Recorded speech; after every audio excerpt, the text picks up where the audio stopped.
A young American woman joins an archaeological dig, but a mysterious tomb drags her into the ancient past into a lost civilization locked in war. Alone, terrified, and hunted by a ghostly figure with a skull face and glowing eyes, she races through jungles and ruins. Every turn is a trap, every shadow a threat. Just when she's cornered, a silent warrior from a hidden tribe appear. She fights not only for her life, but for balance between realms. This is a world ruled by rituals, invasions, and secrets. And she's caught in the middle of something far bigger than she ever imagined. I've always loved exploring ruins. Maybe it was the thrill of uncovering lost pieces of history, or just the silence of places the world forgot. So when the team at Columbia asked if I wanted to join a field dig in New Mexico, I said yes without even blinking. The site had been untouched for centuries. Buried deep in dry canyons, far from anything modern, it looked like nothing but scattered stone. But the researchers believed it was once a ceremonial tomb from a lost civilization no one could quite identify. We were there for 5 days. On the sixth night, I couldn't sleep. The air was too dry, the wind too loud. I walked out alone with my flashlight and wandered toward one of the sealed chambers we hadn't opened yet. The door had carvings that didn't match anything in the textbooks. Sharp lines, spirals, and what looked like a distorted face etched into the stone. I don't know why I touched it. Curiosity, maybe. But when I did, the ground slipped under me like quicksand. Next thing I remember, I was coughing up dust and lying on hard stone. But it wasn't the same chamber. The carvings were gone. The stars were brighter. And the arets smelled like smoke and earth, and something ancient I couldn't name. I wasn't alone. Drums echoed faintly in the distance, and firelight flickered from behind thick jungle brush. The silence was thicker here, like even the trees were listening. I walked, not knowing where I was, and stumbled upon a dirt path leading to a village made of carved stone and wood. People stared at me. Their clothes, their faces, they didn't recognize me, and I sure as hell didn't belong. I backed away slowly, heart pounding. That's when I saw him.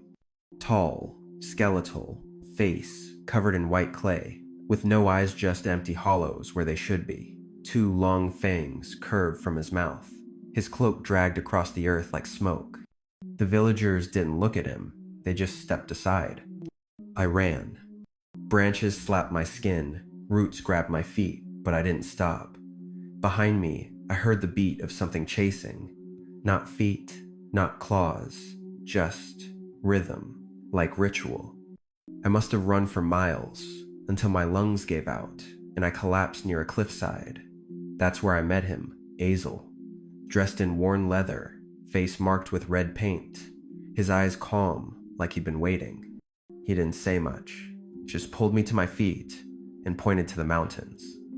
"You don't belong here," he said. "They think you broke the gate." Before I could ask anything, a sharp whistle cut through the air.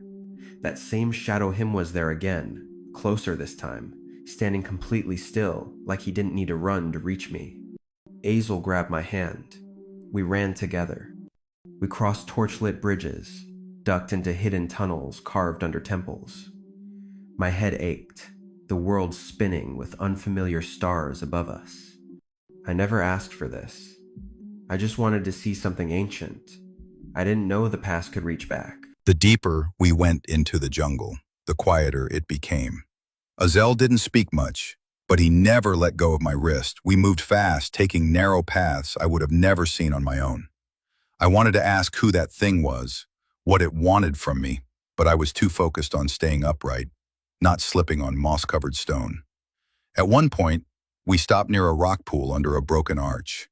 That was when a girl appeared. Her name was Ishta. She wore gold around her neck and braids wrapped in blue string. She didn't seem afraid of me at all. She asked Azel something in a language I didn't know. He nodded, and she walked up to me slowly, holding a carved pendant. She put it around my neck and told me not to take it off. I didn't ask why, I just nodded. Something about her presence felt ancient and calm, like she'd seen this happen before. We rested briefly, but Azel was restless. He kept looking back into the trees. Then the drums started again, faint, then louder. The earth even felt different when they played. We moved again, this time through a hollowed ravine that smelled like smoke and clay. Ishta told me I had crossed the veil, that some tombs didn't protect the dead. They protected us from what waited beyond. I wasn't supposed to touch it, but the tomb had recognized me, or maybe recognized something in me. Then we heard it, a humming sound not from a throat, but from the air itself. Azel pushed us behind a stone wall, his hand over my shoulder. The humming stopped. Something walked by. Not footsteps, something heavier, dragging. The air went cold. I held my breath. I looked through a small crack in the wall and saw it. The thing. Not a man. Too tall. Shoulders like spears, that face again, hollow. Bones and ash and green glowing eyes. It moved without sound. My body froze even though it was already gone. I couldn't stop shaking. Azel said the name in a whisper. Vatu. The one who walks between time. A guardian or a curse, I didn't understand. But he was bound to the tomb, and now he thought I had broken the seal. We had to keep moving. The only way back was through the passage of voices. And that place was deep in the old capital, where the wars were fought. The capital was days away, but Azel said time moved differently here. Maybe slower, maybe not at all. We would find shelter first. Along the way, we met another traveler. His name was Jaro. He had once been a priest, now just a wanderer with one blind eye and a staff carved with suns. Jaro didn't speak to me much, but when I asked if there was a way home, he only said, "It's possible. Not easy, not safe." That night we found an old outpost. Vines had overtaken the doors, but it was dry inside. Ishta lit a fire and offered dried root for us to eat. My stomach turned, but I was too tired to care. As I lay down, I thought I saw something move in the shadows. Just a flicker. I blinked and it was gone. I didn't sleep much. Just before dawn, I woke up to the faint sound of whispers. They weren't speaking to me. They were remembering, over and over, a battle, a betrayal, a woman who wore the pendant. They weren't dreams. They were memories, not mine but someone's. Someone who had stood here before, maybe centuries ago, maybe yesterday. When I opened my eyes, Jaro was sitting across the fire, staring into it like he knew. He just said, "It's started." And Azel was already packing. The journey wasn't over. It was just beginning. And whatever Vatu was, he wasn't alone.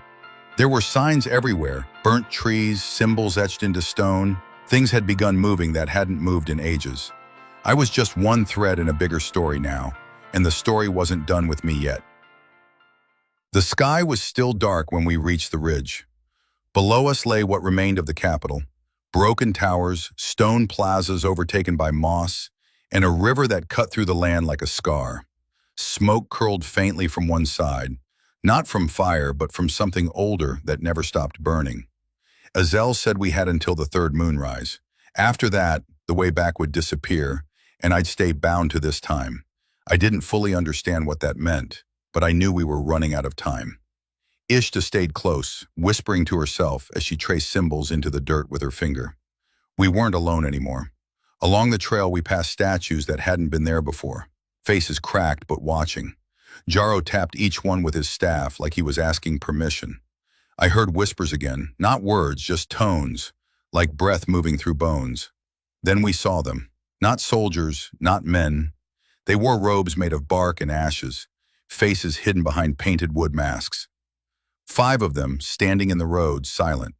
Azel told me to keep walking and not to speak. I looked down, heart thudding. We passed them, and nothing happened. Until one turned. Its head followed us slowly, though the mask didn't move. I didn't say anything, but Azel gripped my arm tighter. We didn't run, we just kept going. And when we looked back, they were gone.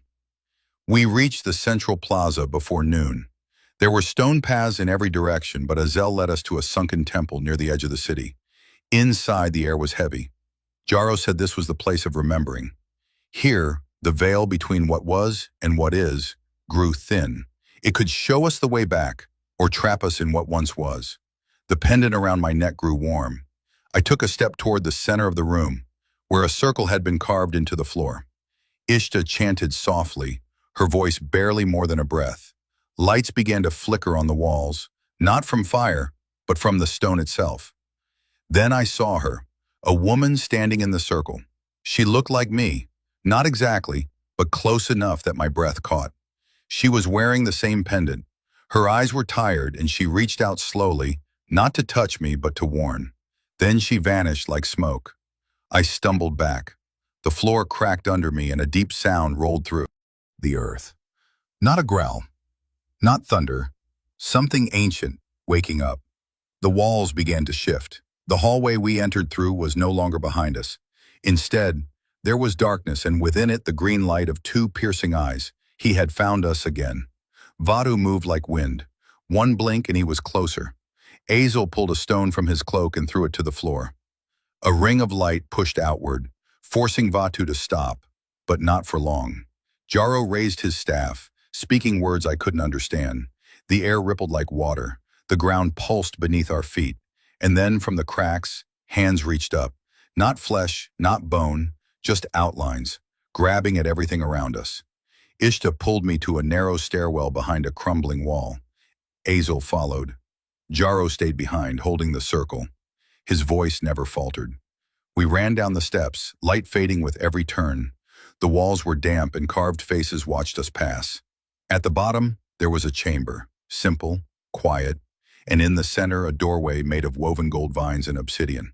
The pendant around my neck lifted slightly, like pulled by an invisible thread. Azel looked at me. He didn't need to explain. This was it. I turned once more. Far above, I could still hear Jaro's voice. And then, nothing. No sound. Just silence that echoed deeper than noise. The door opened without touch. Inside, it was not dark. Not bright either, just weightless. I stepped forward. For a moment, I thought I was floating. There were no walls, no floor. Just fragments of memories, of places, of faces I didn't know. One more step and the world pulled itself back together. I was lying in the desert, sun beating down, the same tomb beside me, my hands covered in dust, no one else around. The dig site was empty. No tools, no tents, no footprints, just wind, and the pendant still warm against my chest. I don't know how long I sat there, but the feeling never left me, like I'd left a piece of myself behind, or maybe brought something back with me. Even now, sometimes I wake up to the sound of drums, and every mirror in my apartment shows me standing just slightly out of place. I left the desert, but the silence followed me. Back home, nothing looked different. Same apartment, same street, same morning coffee that tasted slightly colder than I remembered. But the world felt thin, like a film stretched too tight. Some nights I'd wake up certain that the air was humming again.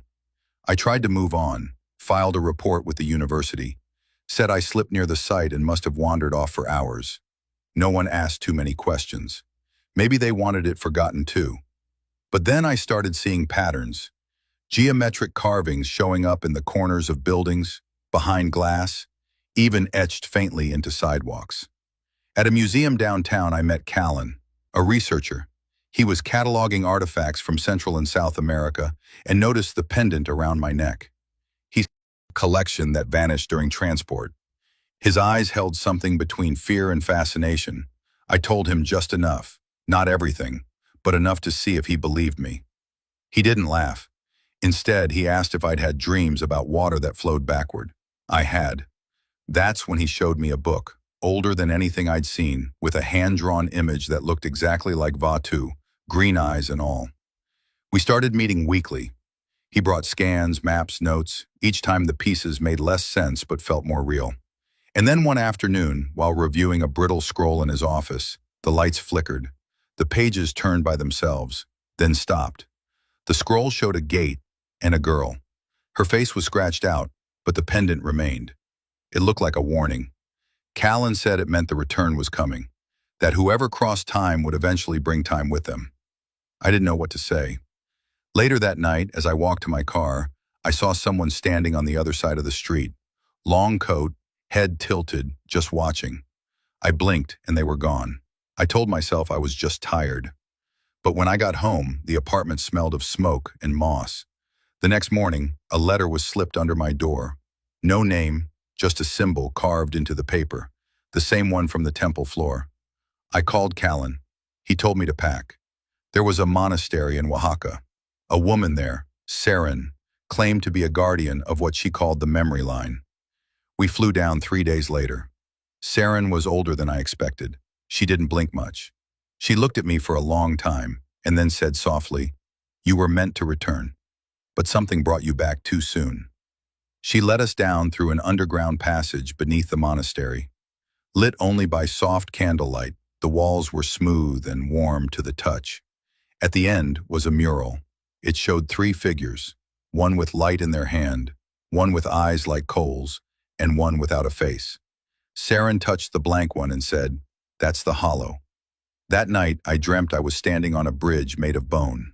Below me was silence. Across it stood Vatu.